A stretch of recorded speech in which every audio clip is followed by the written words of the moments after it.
Assalamualaikum warahmatullahi wabarakatuh. Perkenalkan, nama saya Imai Safitri, NIM 2018 017145. Saya akan mencoba menganalisis fundamental kode emiten SIDO dengan analisis kuantitatif dan kualitatif. Yang pertama, saya akan melakukan analisis kuantitatif. Jadi ada data rasio perusahaan subsektor obat-obatan. Sudah ada 5 perusahaan dan 5 rasio. Nah, di sini ada perusahaan INAF, Indofarma, KAF, Kimia Farma, SIDO, Industri Jamu dan Farmasi SIDO muncul, KLBF, Kalba Farma, MERK, Merek Indonesia. Sini rasionya ada ROE. ROE ini return on equity, DER, debt to equity ratio, PER, price earning ratio, PBFR, dan dividend yield. Semakin besar ROE, maka semakin baik dalam menghasilkan laba. Nah, di sini sudah dari 5 perusahaan ini bisa kita lihat perusahaan SIDO dan KLBF menempati peringkat pertama dan kedua. Jadi kita akan menggunakan analisis ranking ya. Tadi ROE ini itu kan semakin besar semakin baik. Nah, itu dimenangkan oleh SIDO. Kemudian DER semakin kecil semakin baik dimenangkan oleh SIDO. PER semakin kecil semakin baik dimenangkan oleh KLBF, dan PBFR semakin kecil semakin baik dimenangkan oleh KLBF, dan dividend yield semakin besar semakin baik dimenangkan oleh SIDO. Nah, jadi kita untuk kedepannya kita akan lebih mendalami analisis SIDO ya.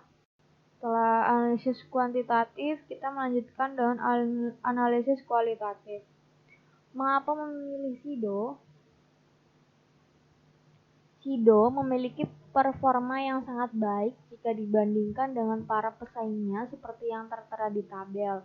SIDO cukup diminati karena efektif membantu mencegah virus corona. Karena SIDO ini bergerak di bidang obat-obatan dan produknya itu jamu-jamuan tradisional yang bisa membantu memperkuat imun dalam tubuh kita, jadi efektif membantu mencegah virus corona. Kemudian performa SIDO bisa dibilang cukup stabil.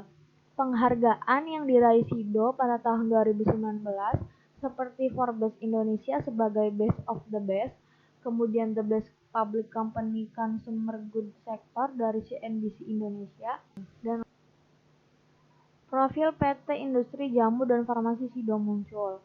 PT Industri Jamu dan Farmasi SIDO muncul adalah perusahaan jamu tradisional dan farmasi dengan menggunakan mesin-mesin mutakhir. Memiliki 4.500 karyawan dan lebih dari 300 jenis produk, di antaranya tolak angin, tolak linu, kuku bima, susu jahe, dan masih banyak lagi. Entitas anak perusahaan ada PT Semarang Herbal Indoplant, PT Muncul Mekar, PT Berliko Mulia Farma, dan Muncul Negara Limited. Sejarah PT Industri Jamu dan Farmasi SIDO muncul. Mengawali usaha sebagai pemilik pemerah susu terbesar bernama Melkri di Ambarawa, Kabupaten Semarang, Jawa Tengah. Disinilah titik awal perjalanan usaha pasangan suami istri Bapak Siem dan Ibu Rahmat Sulistyo. Pada 1930, pasangan ini merintis toko roti dengan nama Roti Muncul. Pada tahun yang sama, Ibu Rahmat Sulistyo mulai meracik jamu masuk angin yang kini dikenal dengan nama tolak angin.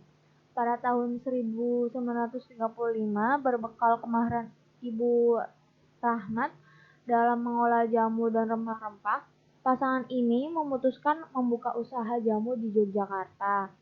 Pada 1940, tolak angin dalam bentuk godokan mulai dipasarkan. Pada 1951, mendirikan perusahaan sederhana dengan nama SIDO muncul yang berarti impian yang terwujud di Jalan Melaten, Trenggulung, Semarang. Pada 1957 dibentuk perseroan terbatas dengan nama PT Industri Jamu dan Farmasi Sido Muncul, yang sebelumnya berbentuk CV pada tahun 1970. Sido Muncul membangun pabrik jamu modern dengan luas 30 hektar di Klepu, Kecamatan Bergas, Ungaran. Pembangunan pabrik ditandai dengan peletakan batu pertama oleh Sri Sultan Hamengkubuwono X pada 21 Agustus 1997. Sido Muncul meresmikan pabrik baru pada 11 November tahun 2000. Peresmian dilakukan oleh Menteri Kesehatan dan Kesejahteraan Sosial Republik Indonesia, Dr. Ahmad Sujadi MHA. Pada saat bersamaan, Sido Muncul menerima sertifikat yang setara dengan farmasi, yaitu cara pembuatan obat tradisional yang baik dan cara pembuatan obat yang baik. Pada tahun 2004, memproduksi lebih dari 250 jenis produk. Produk unggulan Sido Muncul yaitu tolak angin, tolak linul, kuku bima energi, alang sari plus, kopi jahe Sido Muncul, kuku bima kopi ginseng, susu jahe, jamu komplit, dan kunyit asam. Sido Muncul memiliki 109 distributor di seluruh Indonesia. Berbagai produk unggulan Sido Muncul juga telah diekspor ke beberapa Asia Tenggara. Pada 18 Desember 2013, Sido Muncul secara resmi tercatat di Bursa Efek Indonesia dengan kode emiten SIDO. Sido Muncul memperoleh sertifikat halal dari Majelis Ulama Indonesia untuk 274 produk. Sertifikat yang diterima pada 6 Maret 2019 ini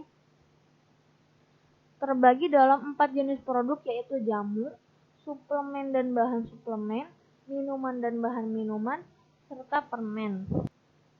Nah, di sini ada para pemangku jabatan di perusahaan Sido, ada direktur dan komisarisnya. Sebelum kita membeli suatu saham, kita harus mengetahui siapa pemangku jabatannya supaya kita bisa memperkirakan bagaimana perusahaan ini akan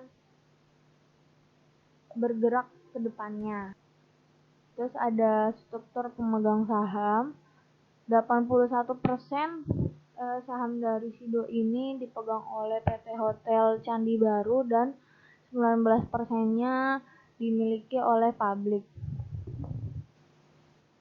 Ini ada penghargaan PT Industri Jamu dan Farmasi Sido Muncul pada 2019. Ini hanya beberapanya saja. Ada Industri Hijau dari Kementerian Perindustrian Indonesia, kemudian ada IJTI Jateng Awards dari Ikatan Jurnalis Televisi Indonesia, kemudian ada Indonesia Best Issue Goods dari Innovatcom dan Pikiran Rakyat, kemudian ada Indonesia Living Legend Company dari majalah SWA. Kemudian ini ada CSR yang dilakukan oleh PT Sido Muncul ya. Di sini bisa kita lihat Sido Muncul berpartisipasi sebesar 15 miliar di tengah wabah COVID-19. Nah, ini sebenarnya salah satu CSR yang dilakukan PT Industri Jamu dan Farmasi Sido Muncul pada tahun ini, pada tahun 2020. Tadi kita sudah melihat penghargaan, pemegang sahamnya, terus pemangku jabatan, sejarah, profil, dan jangan sampai ketinggalan, kita juga harus melihat berita-berita tentang perusahaan yang akan atau sedang kita pegang gitu dalam sahamnya. Sekian analisis fundamental dari saya, kurang lebihnya saya mohon maaf. Wassalamualaikum warahmatullahi wabarakatuh.